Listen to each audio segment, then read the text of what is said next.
আল্লাহ আইন করে দিয়েছেন রমাদানের 29 দিন কিংবা 30 দিন রোজা রাখবা, এটাই ফাইনাল। এরপরে কোনো কথা নাই। জোরে বলেন ঠিক কিনা? যারা সম্পদশালী হয়েছো, বছরান্তে 2.5% জাকাত দিবা, বিধানটা কার? এটাই ফাইনাল। এরপরে কোনো কথা আছে? তার মানে আল্লাহ আল্লাহ রাসূল যেটা দিয়েছে এটাই ফাইনাল, এটাই সর্বোৎকৃষ্ট।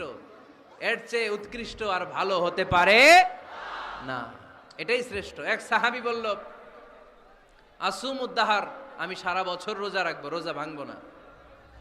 আরেক সাহাবী বলল, আতাজিলুন নিসা, আমি আমার বউয়ের কাছে যাব না, আজীবন বৈরাগ্য জীবন যাপন করব।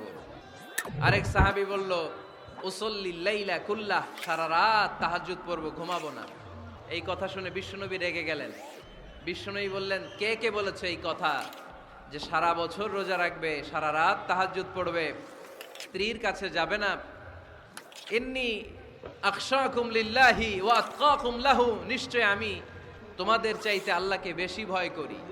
আমি বিশ্বনবী সবচেয়ে বড় মুত্তাকি, আমি বিশ্বনবী সবচেয়ে বড় বুজুর্গ, আমি বিশ্বনবী সবচেয়ে বড় আল্লাহওয়ালা। তো আমি এত বড় আল্লাহওয়ালা হয়ে আমি 11 জন স্ত্রী রেখেছি, আমি এত বড় আল্লাহওয়ালা হয়ে রাতে তাহাজ্জুদও পড়ি, আবার কিছু অংশ ঘুমাই। আমি এত বড় আল্লাহওয়ালা হয়ে বছরে কিছু সময় রোজা রাখি, মাঝে মাঝে রাখি না।